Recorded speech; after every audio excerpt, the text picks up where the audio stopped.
Sa gitna ng ingay at bilis ng lungsod, may isang tahanang tila hiwalay sa gulo ng mundo. Ang bahay ni Florencio at Adelaida. Kilala sila bilang matagumpay na negosyante. Hinahangaan ng marami dahil sa kanilang sipag at talino sa pagpapatakbo ng negosyo. Ngunit sa likod ng lahat ng tagumpay na yon, may isang tahimik na lungkot na matagal nilang kinimkim. Ang kakulangan ng anak. Maraming gabi ang lumipas na magkatabi silang nakaupo sa kanilang balkonahe. Pinagmamasdan ng mga ilaw ng lungsod habang tahimik na umaasang balang araw ay mapupunuan ng puwang sa kanilang mga puso. Hanggang sa dumating ang pagkakataong magbabago ang lahat.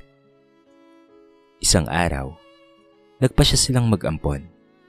Hindi naging madali ang desisyon. Ngunit buo ang loob nilang magmahal. Hindi lang isang bata, kung hindi dalawang batang nangangailangan ng tahanan. Ang una nilang inampon ay si Miguel, 3 taong gulang. May matalim na tingin at tila may sariling mundong ginagalawan. Kahit sa murang edad, kapansin-pansin na ang kanyang pagiging matigas ang ulo. Hindi siya kaagad lumalapit, hindi rin basta ngumingiti. Ngunit para kina Florencio at Adelaida, hindi yun hadlang. Nakita nila sa bata ang isang pusong naghahanap lamang ng pag-aaruga. Pagkalipas ng ilang buwan, dumating naman si Martin, isang sanggol na halos kakasilang pa lamang. Tahimik, mahina ang iyak, at tila likas na mapayapa. Kung si Miguel ay parang apoy, si Martin naman ay tila hangin. Banayad ngunit nagbibigay buhay. Sa isang bubong, nagsimula ang bagong yugto ng kanilang buhay. Lumaki ang magkapatid na may sapat na pagmamahal at disiplina. Walang pagkakaiba ang pagtrato sa kanila. Parehong binibigyan ng oras, aruga, at gabay. Naniniwala ang mag-asawa na hindi mahalaga kung saan nanggaling ang bata. Ang mahalaga ay kung papaano itong pinalaki. Ngunit habang tumatagal, unti-unting lumilitaw ang pagkakaiba ng dalawa. Si Miguel ay madalas sumuway. Kapag pinagsasabihan, agad itong sumasagot. Gusto niya palagi siyang nasusunod. Sa laro, sa desisyon, maging sa simpleng mga bagay. May mga pagkakataong inaagawan niya ng laruan si Martin. At kahit pinapagalitan siya, hindi ito kaagad nagpapatalo. Si Martin naman ay kabaliktaran. Tahimik, mapagbigay, at laging handang magparaya. Kahit siya ang argabyado, hindi siya nagrereklamo. Mas pinipili niyang umiwas kesa makipagtalo. Madalas siyang makita sa tabi ng kanilang ina. Tumutulong sa maliit na gawain kahit hindi inuutusan. Magiging maayos din si Miguel, madalas sabihin ni Adelaida tuwing nag-aalala siya. Bata pa siya. Tama, at nandiyan naman si Martin, sagot ni Florencio. Magiging gabay niya ang kapatid niya. Lumipas ang mga taon, ngunit sa halip na magkalapit, tila lalo pang lumalayo ang kanilang mga landas. May mga gabing tahimik na pinagmamasdan ng mag-asawa ang kanilang mga anak habang ang mga ito ay natutulog. Doon, sa katahimikan, nagiging totoo ang kanilang mga pangamba.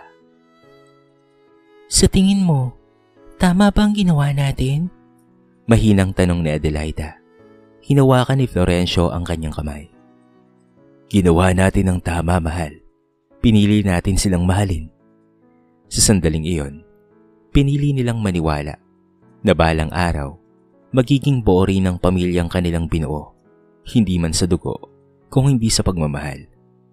Ngunit hindi nila alam, ang mga pagkakaibang iyon ay unti-unting huhubog sa isang kapalarang hindi nila kayang pigilan. Mabilis ang paglipas ng panahon. Ang dating maliliit na batang nangangailangan ng gabay, ngayon ay ganap ng mga binata. May kanya-kanyang pananaw at direksyon sa buhay. Ngunit kasabay ng kanilang paglaki ay ang mas malinaw na paglitaw ng pagkakaiba ng kanilang pagkatao. Isang agwat na hindi na kayang pagtakpan ng iisang bubong na kanilang kinalakihan. Si Miguel, ngayon ay 28 taong gulang. May itsura, may kumpiyansa, ngunit may kasamang yabang. Sanay siyang makuha ang gusto niya nang hindi pinaghihirapan. Madalas siyang wala sa bahay, abala sa barkada, sa bisyo, at sa mga luho na tila walang katapusan. Ilang beses siyang inalok ng ama na tumulong sa negosyo. "Panahon na para matuto ka, anak," seryosong sabi ni Florencio, isang gabi habang sila'y nasa pagkainan. Ngunit ngumisi lamang si Miguel, tila walang pakialam. "May tao naman kayong inahire para dyan. Hindi para sa akin yan." Napailing sa Florencio. Pilit na itinatago ang pagkadismaya. Sa kabilang dulo ng mesa, tahimik lang si Martin. Sa edad na 25, si Martin ay ikabaliktaran ng kanyang kuya. Hindi siya pala salita, ngunit sa kilos pa lamang ay makikita na ang kanyang malasakit. Madalas siyang manatili sa bahay, tumutulong sa ina sa mga gawain, at paminsan-minsan ay tumitingin ng ilang papeles ng negosyo kapag kailangan. Hindi siya kailanman pinilit, ngunit kusa niyang pinili ang maging malapit sa kanyang mga magulang. "Salamat anak ha," malumanay na sabi ni Adelaida. Minsang inabutan siya ng tsaa habang nag-aayos ng mga dokumento. Ngumiti si Martin. "Wala po yun, ma." Sa kabila ng kanyang kabutihan, tila hindi yun sapat upang mapalapit siya kay Miguel. Sa halip, mas lalo pang naging malamig ang pakikitungo nito sa kanya. "Tumigil ka nga sa pagiging mabait mo," minsang sambit ni Miguel, habang nadaanan siyang naglilinis. "Hindi ka naman tagapagmana ng lahat." Napayuko si Martin, ngunit hindi sumagot. Sanay na siya. Sa bawat araw na lumilipas, mas lalong nahahati ang kanilang mundo. Isa na puno ng ingay at pagmamataas, at isa na tahimik ngunit puno ng malasakit. Isang gabi, habang mahimbing nang natutulog ang magkapatid, muling nag-usap sina Florencio at Adelaida sa kanilang silid. "Hindi na maganda ang nangyayari kay Miguel," mabigat na sabi ni Florencio. "Kung magpapatuloy ito, baka tuluyan siyang maligaw." Napahawak si Adelaida sa kanyang dibdib. "Kasalanan ba natin?" Umiling si Florencio. "Hindi. Ginawa natin ang lahat, mahal." Sandaling natahimik ang dalawa bago muling nagsalita si Adelaida. Mas mahina, mas mabigat ang tono. "Paano na si Martin kapag nawala tayo?" Napatingin si Florencio sa bintana. Tila may malalim na iniisip. "Kailangan nating siguraduhin na magiging maayos siya, kahit wala na tayo." Doon nagsimula ang isang lihim na plano. Isang desisyong hindi basta-basta, ngunit para sa kanila ay kinakailangan. Isang plano na susubok hindi lamang sa pagkatao ni Miguel, kung hindi sa tunay na kahulugan ng pagiging pamilya. Hindi nila alam, ang desisyong iyon ang magiging susi ng pagbubunyag ng isang katotohanang matagal nang nakatago, isang katotohanang kayang baguhin ng lahat. Isang gabi na tila karaniwan lamang ang naging simula ng pinakamadilim na yugto ng kanilang buhay. Tahimik ang bahay habang naghahanda sina Florencio at Adelaida para sa isang lakad sa labas ng lungsod. May mahalaga silang kikitain, isang matagal ng kasosyo sa negosyo. Bago sila umalis, sinilip nila ang kanilang mga anak. Si Miguel ay wala na naman sa bahay, tulad ng nakasanayan. Samantalang si Martin ay nasa kanyang kwarto lang, abala sa pagbabasa. "Anak, aalis muna kami ha?" Malumanay na paalam ni Adelaida. Lumabas si Martin at kumiti. "Mag-ingat po kayo, ma, pa." Lumapit si Florencio at bahagyang tinapik ang balikat niya. "Ikaw na muna ang bahala dito, anak ha." Tumango si Martin, bagamat may kakaibang pakiramdam na hindi niya maipaliwanag. Isang uri ng kaba na dumaan lang sandali, ngunit sapat upang manatili sa kanyang isip. Lumipas ang ilang oras. Habang ang lungsod ay unti-unting nilalamon ng gabi, isang tawag ang pumutol sa katahimikan ng bahay. Nagising si Martin mula sa kanyang pagkakaidlip. Agad niyang sinagot ang telepono. At sa kabilang linya, isang boses na hindi niya inaasahan. "Kamag-anak po ba kayo ni na Florencio at Adelaida?" Napatigil siya. "Opo, anak po nila ako. Bakit po?" May ilang segundong katahimikan bago sumagot ang lalaki. "Naaksidente po ang sinasakyan nila." Parang huminto ang mundo ni Martin. Hindi niya maalala kung papaano siyang nakarating sa ospital. Hindi niya maalala kung papaano siyang nagmaneho o kung papaano siyang nakarating sa emergency room. Ang tanging malinaw sa kanya ay ang malamig na hangin at ang mabigat na pakiramdam sa kanyang dibdib. Doon niya nakita ang dalawang katawan. Hindi gumagalaw. Natatakpan ng puting tela. "Pasensya na po. Ginawa na po namin ang lahat pero," sabi ng doktor, "wala na po silang pareho nang dumating sila dito." Hindi na napigilan ni Martin ang kanyang sarili. Napalood siya sa sahig. Tila gumuho ang buong mundo sa isang iglap. Maya-maya pa'y dumating si Miguel. Ngunit iba ang kanyang reaksyon. Halatang nabigla, ngunit mabilis ring naging tahimik. Tila pilit na inuunawa ang sitwasyon. Lumipas ang mga araw ng burol na tila walang katapusan. Si Martin ay halos hindi umaalis sa tabi ng kabaong. Doon siya umiiyak, doon siya nagdarasal, at doon niya paulit-ulit na kinakausap ang taong itinuring niyang tunay na magulang. Samantala, si Miguel ay madalas nawala.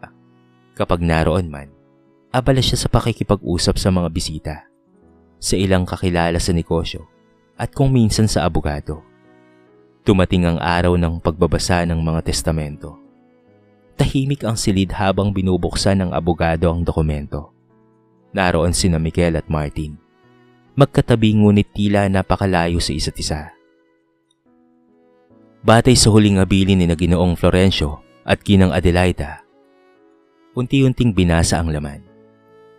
Ang bahay at ang karamihan ng ari-arian ay mapupunta kay Miguel. Bahagyang tumango si Miguel. Tila inaasahan na iyon.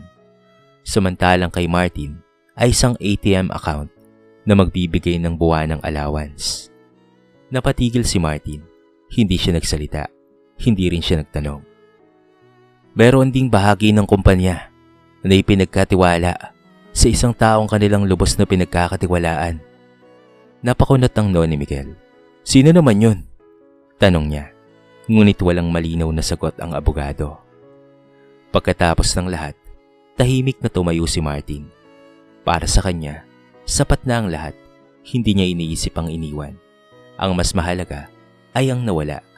Ngunit para kay Miguel, yun na ang simula ng isang bagong kabanata ng kanyang buhay. Isang kabanata ng pag-angkin, ng pagmamay-ari, at ng tuluyang paglayo sa kapatid na kailanman ay hindi niya itinuring na tunay. Hindi pa man tuluyang natutuyo ang luha sa kanilang pagdadalamhati, unti-unti nang nabasag ang natitirang ugnayan sa pagitan ni Miguel at Martin. Nagsimula ito sa maliit na bagay, mga hindi pagkakaunawaan, malamig na tinginan, at mga salitang may halong pait. Hanggang sa isang araw, tuluyan na nga itong sumabog. "Ano bang ginagawa mo dito?" Malamig na tanong ni Miguel, habang nakatayo sa gitna ng sala.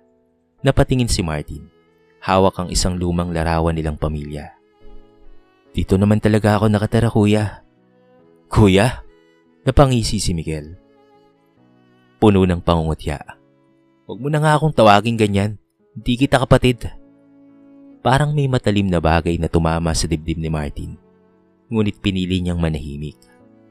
"Sa akin napunta ang bahay na to," tugtong ni Miguel. "At ayoko nang may pabigat dito." Hindi makapaniwala si Martin. "Hindi naman ako pabigat, kuya. Pwede naman po akong tumulong." "Di ko kailangan ng tulong mo, no?" Biglang sabi ni Miguel. "Lumayas ka na dito." Tahimik. Ilang segundo na tila napakahaba. Unti-unting ibinaba ni Martin ang hawak niyang larawan. Wala siyang isinagot. Wala siyang ipinaglaban. Dahil sa kabila ng lahat, ayaw niyang lumala pa ang sitwasyon. Kinabukasan, dala ang iilang gamit, iniwan niya ang bahay na minsan ay tinawag niyang tahanan. Walang paalam, walang lingon. Sa kabilang banda, hindi nag-akse ng oras si Miguel. Ilang linggo lamang ang lumipas, ipinagbili niya ang bahay na puno ng alaala ng kanilang mga magulang. Para sa kanya, isa lamang itong ari-arian na maaaring gawing pera. At ang perang iyon, unti-unti niyang nilustay. Araw-araw, tila pista ang kanyang buhay. Inom dito, sugal doon, babae kung saan-saan. Parang walang lungkot, parang walang nawala. Ngunit sa kabilang dulo ng lungsod, ibang mundo ang ginagalawan ni Martin. Sa isang maliit at masikip na kwarto sa Maynila, doon siya nagsimulang muli. Walang marangyang kama, walang malawak na espasyo, ngunit may katahimikan. Nagtrabaho siya sa isang simpleng opisina. Hindi kalakihan ng sahod, sapat lang para mabuhay. Ginagamit niya ang ATM na iniwan sa kanya para sa mga pangunahing pangangailangan. Ngunit sa kabila ng lahat, hindi niya iniwan ng isang bagay, ang kanyang pagmamahal sa mga magulang. Araw-araw halos hindi pumapalya si Martin sa pagpunta sa puntod ni na Florencio at Adelaida. Doon siya nakikipag-usap. Doon siya umiiyak. Ma, Pa, salamat po sa lahat ha. Madalas niyang sambit habang nakaluhod. Sa puntod na yon, nararamdaman niya ang kapayapaan. Isang pahinga mula sa magulong mundo na iniwan sa kanya. Samantala, si Miguel, unti-unting nalubog sa sariling kaguluhan. Sa simula, masaya pa siya, walang pakialam. Ngunit habang lumilipas ang panahon, dahan-dahang nauubos ang kanyang pera. Kasabay ng pagkawala ng mga taong nakapaligid sa kanya. Ang mga kaibigan, nawala. Ang mga babae, nagsilayo. At ang yaman, unti-unting naglaho na parang bula. Ngunit huli na nang mapansin niya yon. Sa magkahiwalay na landas, parehong nagpapatuloy ang buhay ni na Miguel at Martin. Isa sa katahimikan at pagtitiis, at isa na may sa ingay at pagkalugmok. At sa pagitan ng dalawang mundong iyon, unti-unting hinahanda ng tadhana ang muling pagtatagpo. Isang pagtatagpong magbubunyag ng katotohanang kayang baguhin ang lahat. Lumipas ang 3 taon na tila isang mahabang panaginip. Isang panaginip na puno ng lungkot, pagod, at tahimik na pakikibaka. Sa isang maliit na kwarto sa Maynila, nagsisimula ang araw ni Martin ng maaga. Simpleng buhay, paulit-ulit na rutina, trabaho, uwi, at paminsan-minsang pagdalaw sa puntod ng kanyang mga magulang. Wala siyang inaasahan, walang hinihingi. Para sa kanya, sapat na ang mabuhay ng marangal at may respeto sa alaala ng 2 taong nagbigay sa kanya ng tunay na pagmamahal.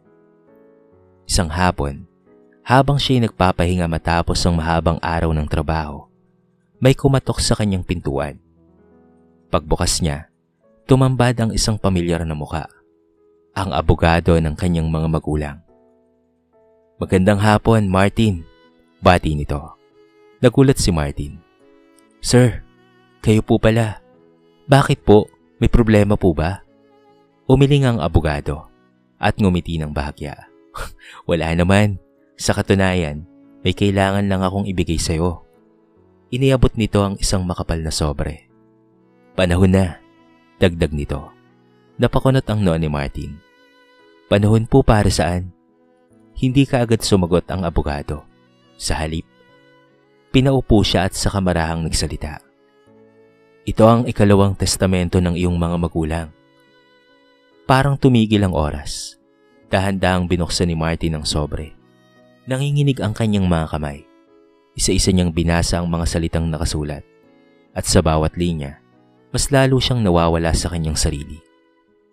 Sa takdang panahon, ang buong kumpanya ay ililipat kay Martin. Napatingin siya sa abogado. Hindi makapaniwala. Ako po? Pero akala ko po." "Hindi pa yan ang lahat," putol ng abogado. Humingi ito ng malalim bago nagpatuloy. "Martin, ikaw ang tunay na anak ni na Florencio at Adelaida." Parang gumuho ang mundo ni Martin. Ngunit hindi sa sakit, kung hindi sa bigat ng katotohanang matagal na palang nakatago. "Si Miguel, siya ang inampun nila," dagdag ng abogado. "Ginawa nila yon upang magkaroon ka ng kuya. Isang taong makakasama mo, magagabay sa'yo, lalo na kapag wala na sila. Napaupo si Martin, tuluyan na wala ng lakas. Pero, bakit po nila ginawa yun? Mahina niyang tanong. Dahil mahal ka nila, sagot ng abogado. At gusto nilang maramdaman mo na hindi ka nag-iisa. Ilang sandali pa'y biglang bumukas ang pinto ng opisina. Martin! Bumungad si Miguel. Galit na galit. Magulo ang itsura. At halatang wala na sa ayos ang buhay. Ano tong naririnig ko ha? Sigaw niya. Akin niyang kumpanya. Akin ang lahat ng yan. Nagwawala siya sa gitna ng silid. Hindi alintana ang mga taong nakatingin. Ngunit nanatiling kalmado ang abogado. May karapatan kang magtanong, Miguel, sabi niya. Pero wala kang karapatang mag-iskandalo. Hindi totoo yan, sigaw ni Miguel. Tumingin ang abogado ng diretso sa kanya. Sinubo ka ng iyong mga magulang. Mariin niyang sabi. Pinigyan ka nila ng mas malaking bahagi upang makita kung papaano mo itong gagamitin. Kung magiging mabuti ka bang kapatid kay Martin. Tahimik ang buong silid. Ngunit sa halip na tumulong ka, pinalayas mo pa ang kapatid mo na siyang tunay na anak ng iyong mga magulang. Parang tinamaan si Miguel. Napatras siya. Tila unti-unting pumapasok sa kanyang isipan ng lahat. Kung nagbago ka sana, dagdag ng abogado, kalahati ng kumpanya ay mapupunta sa'yo. Ngunit dumating ang taktang panahon at wala kang pinagbago at mas lumala ka pa. Ibinaba ni Miguel ang kanyang ulo. Sa unang pagkakataon, wala siyang masabi. Lumantad sa kanya ang buong katotohanan. Samantalang si Martin, naiyak na lamang, nanginginig. Hindi dahil sa yaman na biglang napunta sa kanya, kung hindi dahil sa katotohanang sa kabila ng lahat, minahal siya ng kanyang mga magulang, nangigit pa sa kanyang inaakala. At sa sandaling iyon, tuluyan nang nagbago ang lahat. Matapos ang iskandalong naganap sa opisina, tila tuluyang gumuho ang mundo ni Miguel. Lumabas siya ng gusali na nakayuko, walang direksyon at punong-puno ng hiya at galit. Hindi na sa ibang tao, kung hindi sa kanyang sarili. Ang mga salitang binitawan ng abogado ay paulit-ulit na umukit sa kanyang isipan. Sinubo ka ng iyong mga magulang. Pinalayas mo ang kapatid mo. Wala kang pinagbago. Sa unang pagkakataon, napaharap si Miguel sa katotohanang matagal na niyang tinatakasan. Wala na siyang pera. Wala na siyang bahay. Wala na ring natirang kaibigan handang tumulong sa kanya. Ang mga taong dating nakapaligid sa kanya ay naglaho kasabay ng kanyang kayamanan. Ilang linggo siyang palipat-lipat ng matutuluyan. Minsan sa mumurahing hotel, minsan sa gilid ng kalsada. Ang dating marangyang buhay ay napalitan ng gutom, pagod at lamig ng gabi. Sa bawat araw na lumilipas, mas lalo niyang nararamdaman ang bigat ng kanyang mga nagawa. Naaalala niya ang mga sandaling itinaboy niya si Martin. Ang mga salitang binitawan niya, mga salitang hindi na niya mababawi pa. Hindi kita kapatid, lumayas ka na dito. Ngayon, siya ang mag-isa. Samantala sa kabilang dulo ng lungsod, abala si Martin sa panibagong responsibilidad na iniatang sa kanya. Hindi naging madali ang pagpasok niya sa kumpanya. Maraming empleyado ang nagduda. May ilan ring hindi tumanggap kaagad sa kanya bilang bagong pinuno. Ngunit sa kabila nito, pinili niyang maging mapagpakumbaba. Hindi siya umasa sa titulo. Pinatunayan niya ang kanyang sarili sa pamamagitan ng gawa. Maaga siyang pumapasok, huling umuwi. Pinag-aaralan niya ang bawat aspeto ng negosyo. Humingi ng payo sa mga veteranong empleyado at unti-unting binubuo ang tiwala ng lahat. Ngunit sa kabila ng kanyang tagumpay, may isang bagay na hindi niya mapunan, ang pagkawala ng kanyang kapatid. Sa bawat gabi na siya'y mag-isa sa kanyang opisina, hindi maiwasan ni Martin na mag-isip. Nasaan na kaya si kuya? Ayos lang kaya siya? Pinilit niyang alisin ang mga tanong na yon. Marami na siyang dahilan para magalit. Marami na siyang dahilan para tuluyang kalimutan si Miguel. Ngunit sa tuwing naaalala niya ang kanyang mga magulang, may isang bagay na hindi niya kayang talikuran. ang aral na iniwan sa kanya. Ang magmahal kahit mahirap. Isang gabi, matapos ang mahabang araw sa trabaho, napadpad si Martin sa puntod ni na Florencio at Adelaida. Tahimik siyang naupo sa harap nito. Ma, pa, mahina niyang sambit. Ginagawa ko naman po ang lahat para hindi kayo mapigo. Pumikit siya. Pinigilan ng luha. Pero, papaano po si kuya? Sa katahimikan ng gabing iyon, tila may sagot na dumating. Hindi sa salita, kung hindi sa damdamin. Isang paalala na ang pamilya ay hindi basta-basta iniiwan. Dahan-dahang iminulat ni Martin ang kanyang mga mata. Sa unang pagkakataon matapos ang mahabang panahon, naging malinaw ang kanyang desisyon. Hahanapin niya si Miguel. Hindi bilang tagapagmana ng kumpanya, kung hindi bilang kanyang kapatid. At sa desisyong iyon, nagsimula ang kanyang paglalakbay. Isang hakbang tungo sa pagpapatawad at sa muling pagbubuo ng isang pamilyang minsang winasak. Hindi naging madali ang paghahanap ni Martin kay Miguel. Ilang araw siyang nagtatanong-tanong sa mga dating kakilala nito, sa mga lugar na dati nitong pinupuntahan, maging sa mga eskinita at mumurahing mga bahay sa lungsod. Karamihan ay isa lamang ang sagot. Matagal na raw nilang hindi nakikita si Miguel. Ngunit hindi sumuko si Martin. Hanggang sa isang hapon, may isang matandang tindero ang nagbigay sa kanya ng impormasyon. May lalaking ganyan ang itsura. Madalas doon sa ilalim ng tulay, sabi nito habang itinuturo ang direksyon. Agad na nagtungo roon si Martin at doon niya nakita ang isang lalaking halos hindi niya na makilala. Marumi ang damit, napakapayat at nakaupo sa gilid ng kalsada habang nakayuko. Ngunit kahit ganoon, kilala niya ito. Kuya? Mahangin ang paligid, ngunit tila tumigil ang lahat sa isang sandali. Dahan-dahang nagangat ng ulo si Miguel. Nanlaki ang kanyang mga mata nang makita kung sino ang nasa harapan niya. Martin? Hindi makapaniwala ang boses niya. Ilang segundo silang nagtitigan. Punong-puno ng emosyon, ala-ala, at lahat ng hindi nasabi sa loob ng maraming taon. Bakit? Bakit ka nandito? Mahina niyang tanong, halos pabulong. Lumapit si Martin, walang pag-aalinlangan. Hinahanap kita kuya, sagot niya. Kapatid kita. Parang may pumutok sa loob ni Miguel. Bigla siyang napaiyak, isang iyak na matagal na niyang kinimkim. Hindi ko deserve yun. Nanginginig niyang sabi. Ang dami kong ginawa sa'yo. Pinalayas kita. Sinaktan kita. Hindi niya na natuloy pa ang kanyang mga salita. Tahimik na nakinig si Martin. Sa halip na galit, ang laman ng kanyang mga mata ay awa at pag-unawa. Alam ko, mahinawan niyang sagot. Pero hindi ibig sabihin nun na iiwan na kita kuya. Napailing si Miguel. Hindi matanggap. Pero bakit? Tanong niya, puno ng sakit.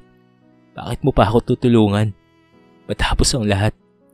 Huminga ng malalim si Martin bago sumagot. Dahil yun ang itinuro sa akin ni na mama at papa, sabi niya. At dahil, kahit anong mangyari, kapatid pa rin kita kuya. Tuluyan ang bumagsak si Miguel sa kanyang tuhod. Hindi niya na napigilan ang kanyang sarili.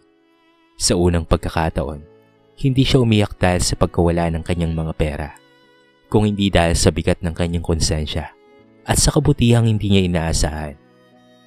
Dahan-dahang inilalayan siya ni Martin. Halika na kuya, sabi nito. Uwi na tayo. Hindi kaagad kumilos si Miguel.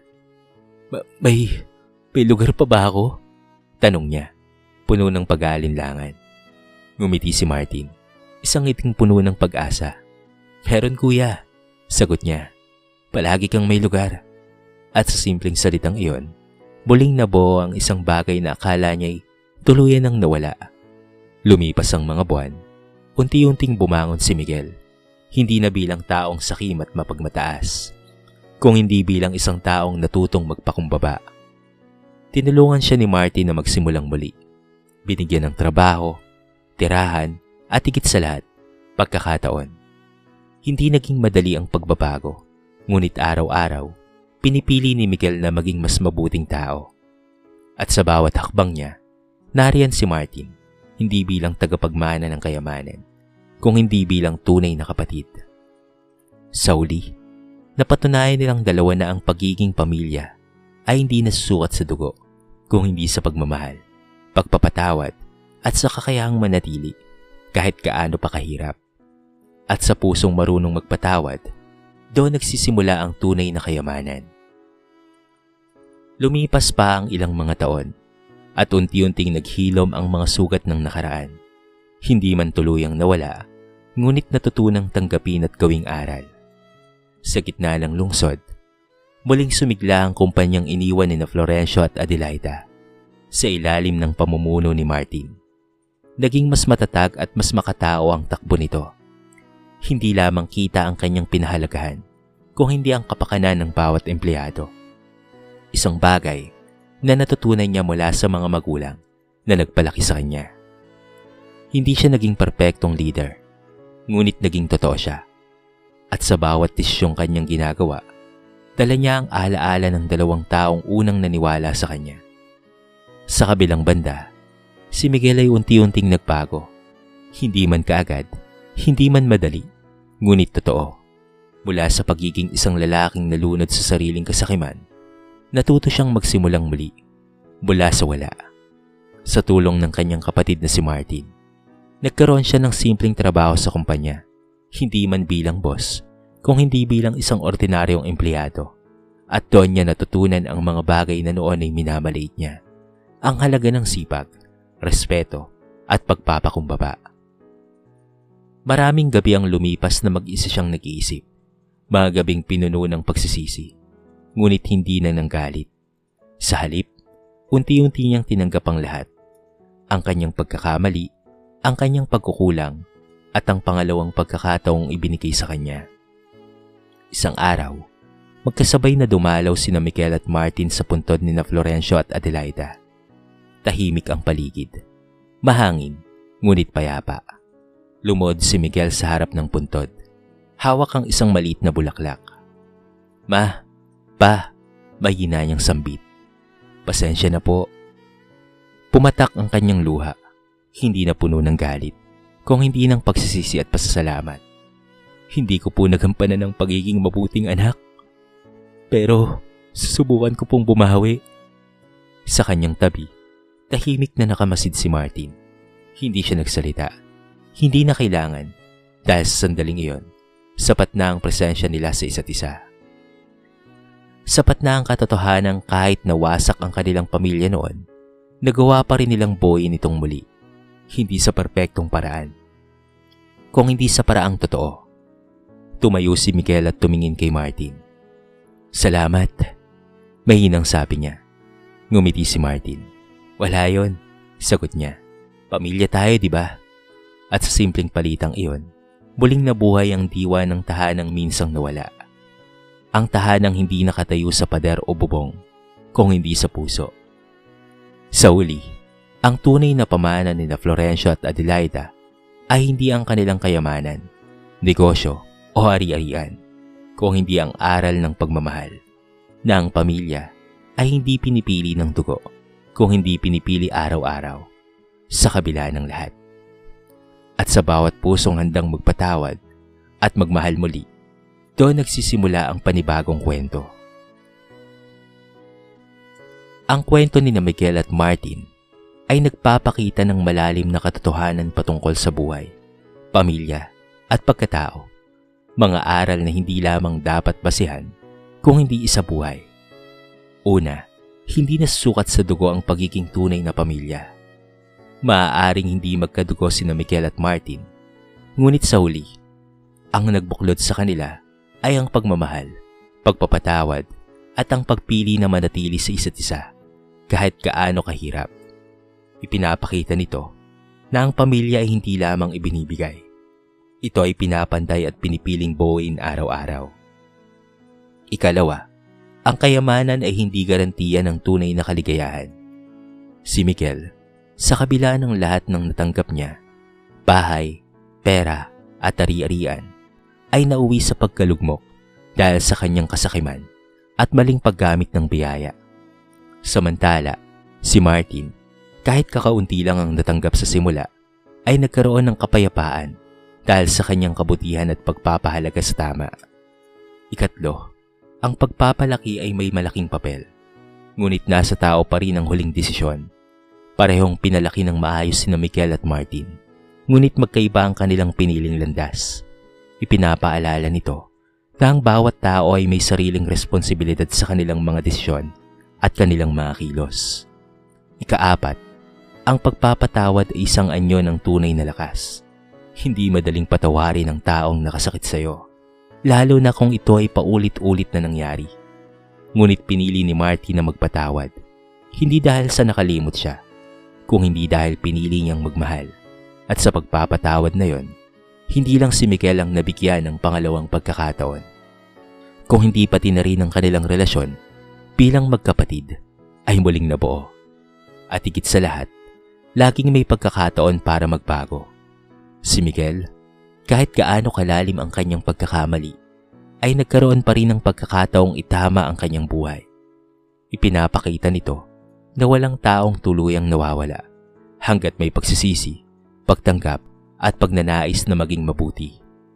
Sa kabuuan, ang kwento ay paalala na ang tunay na kayamanan ay hindi nasusukat sa pera o ari-arian, kung hindi sa pusong marunong magmahal, magpatawad at magbigay ng pangalawang pagkakataon. Dito na po nagtatapos ang ating maiksing kwento sa araw na ito. Kayo mga kabarangay, anong masasabi niyo sa ating kwento? Kung kayo ba ang nasa kalagayan ni Martin, mapapatawad niyo pa rin ba si Mikel? I-comment niyo naman po sa baba ang inyong mga reaksyon at babasahin natin ang lahat ng yan. I-comment niyo na rin kung taga saan kayo para naman malaman ko kung hanggang saan nakaabot ang video na ito. Paki-like and share na rin po ang ating kwento para mapakinggan rin ng iba. At kung bago ka pa lamang sa ating channel, baka naman pwedeng pakihit ang subscribe button at bell notification button para palagi kang updated sa mga bago nating upload na katulad nito. So paano mga kabarangay? Hanggang sa muli, thank you so much and peace out!